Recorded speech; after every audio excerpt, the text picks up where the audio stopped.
In this episode of Talk Retail to Me, Senior Director and Omnichannel expert Rob Oglesby shares his insights into how big box retailers are handling in-store fulfillment of omnichannel orders. Answering questions from a recent interview with media outlet Modern Retail, Rob outlines the implications, challenges, and risks as this capability becomes critical to many retailers' success.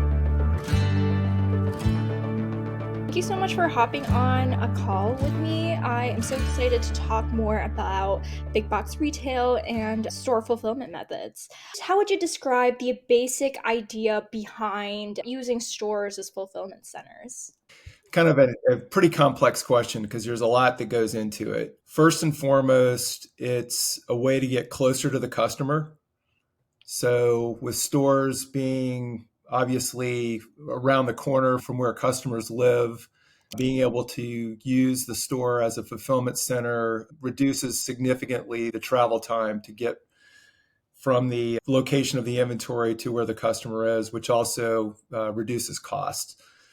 The other point on using stores as fulfillment centers taps into inventory that might otherwise not be available. And by that, I mean inventory that could have gone obsolete, would be in clearance, and you've got the last bit of it that's still in inventory somewhere. By using a store as a fulfillment center, you've expanded the reach of who can get to that product beyond the person who's just simply walking into the store. So if I've got something like the last item in the entire chain that's in one store and I present that online, my customer base is essentially universal. And there's a lot of power to that. What is pushing this strategy to become really popular among box stores right now? Well, first off, the customer, especially coming out of COVID, has shifted their shopping habits where more customers are buying online and using the web for either, pickup or wanting delivery as opposed to going into stores and shopping. As a result, the big box retailers have started to realize that, they need to, offer that and to be able to leverage proximity of the stores to where the customer is. Because obviously, one thing you don't want to do is ship from a store going across the country. So that's not what they're after, but they are about, getting close to the customer and being able to offer same day or next day delivery to the customer without costing a greater amount of money to do so. Because again, you can use local delivery sources or your own fleet potentially to do so. What would you say are some of the major benefits of this strategy? So I think I've kind of alluded to them to a certain extent. It's customer service. So it's, again, being able to quickly fulfill a customer's order without incurring significantly larger costs. So rather than using next day air, for instance, to get something from a centralized distribution center, I can use local delivery services, ground, which costs a significant less amount of money to get the same service level to the customer without inducing additional cost, either cost to myself or charges to the consumer. So the consumer doesn't necessarily pay extra for it. The other piece is, being able to tap into inventory that's in stores that wouldn't necessarily still be in a distribution center. So having the ability to sell through more of the retailer's inventory at higher margin, full price, is another key advantage to this. It seems like a lot of retailers have this strategy applied to some extent, but it's particularly popular among big box stores like Walmart and Ulta and the likes. Why is that? A big box store, if you think about a Walmart, because I work for Walmart and actually was with Walmart when they launched their initial Pick Up Today process, which is essentially BOPUS as we know it today. And while I was there as well, there was initial launch for doing ship from store, but it was really isolated to larger stores that had enough space in them to be able to create a shipping area in the back of the store.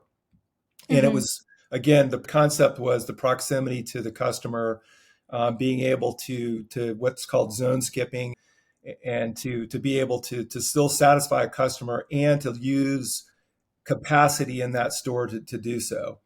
I think that, if you fast forward to today, because this has been 10 plus years since I was there and did this, the draw now is, again, it's being able to leverage more of the inventory in the total network. So to be able to not just have distribution centers that are focused on direct to consumer, but to be able to leverage all this inventory that's already in stores.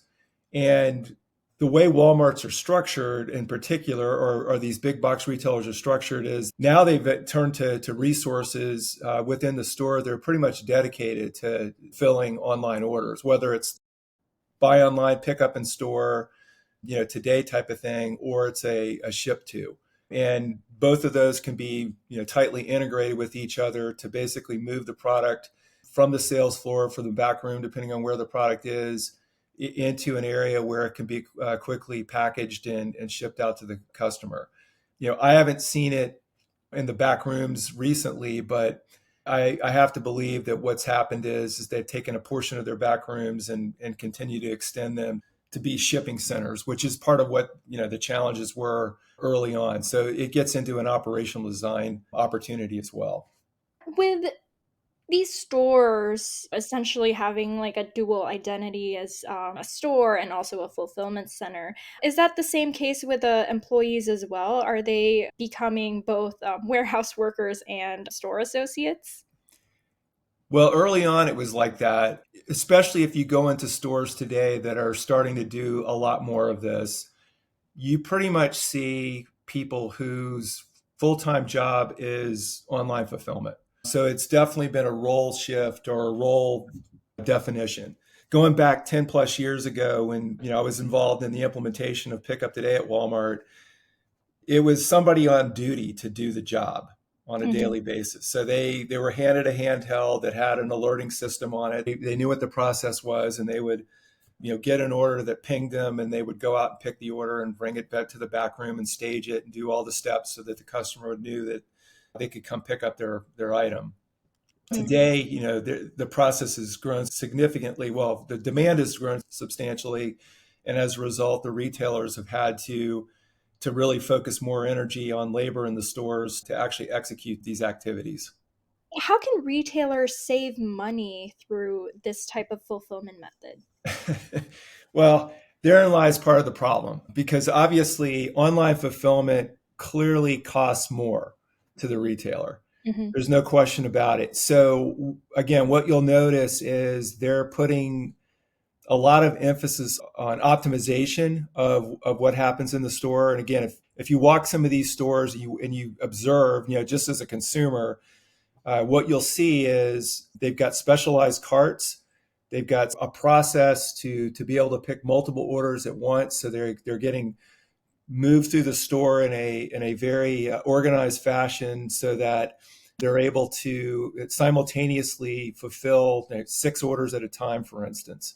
Mm. And there's lots of different ways to do this, but essentially that's applying warehouse technology or DC type technology to the store and providing the store associate with the ability to at least get the job done as efficiently as possible. I think one of the biggest challenges that that the retailers continue to face, however, is especially if you're doing a promise of customer orders at 10 o'clock this morning with a pickup promise of 2 o'clock this afternoon, or maybe even sooner than that. The issue, of course, then becomes you've got to get out to the store and pick that as soon as possible. And that can be pretty disruptive to the consumer that's actually shopping the store.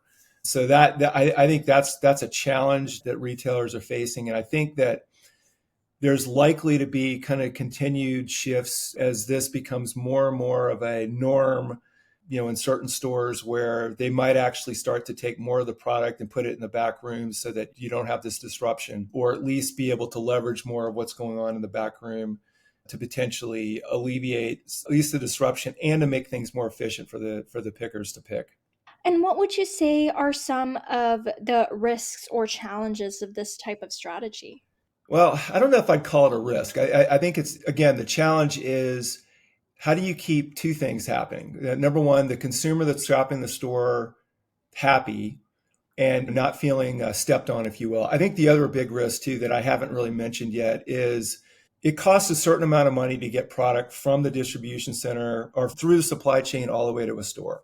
Mm-hmm. And then to turn around and grab that product that was originally intended for the in-store shopper and ship it out of the store is somewhat of a risk, because what you've done is you may be running the risk of going out of stock in an item that's going to have to be replenished into that store anyway.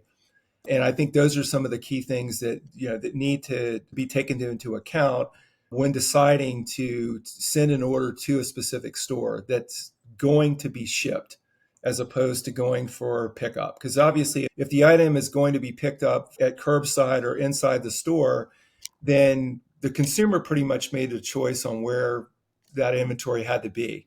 Unless, of course, it's going to be shipped to the store, for pickup in 3 or 4 days or whatever it may be. But for the product that's getting shipped out of the store, it's a fine line and a fine balance to say, I don't think I want to grab the last item that's in that store or get down to a critical minimum in that specific store if I can ship it from a different store. And that gets into the way the order management system brokers orders, so it's up higher in the chain as opposed to actually the operations in the store itself, to make really choice decisions around sourcing the product from the right store so that you keep that in-stock balance for the consumer that's going to shop the store, balanced with the need to fulfill and obviously take care of the customer that bought online. So in my mind, those are some of the key things that I think a lot of retailers are still struggling with to a certain extent, and looking to find better ways and more effective ways of making sure that inventory is leveraged to the fullest extent. How do you see this trend impacting the retail industry? What would you say are some of the after effects? Yeah, the impact to the industry is that this is here to stay. In my mind, the biggest thing that these retailers, especially the ones that started in brick and mortar and have become very effective at online, is it's a leverage point. I mean, if you've got a fleet of 4,000 stores or 15,000 stores or whatever it may be, you've already got a process to get inventory close to your customer. And to be able to then turn around and satisfy the customer's desire to shop however they want to shop, I don't think there's a choice, right? I think at this point in time that, the bus has left the station or the train has left the station. And from that perspective, I don't see this as stopping. And frankly, the other piece too is that some people have strategies, or some of the retailers have strategies for doing things like dark warehouses, or turning a store that's not performing very well into a distribution center. And that's all well and good.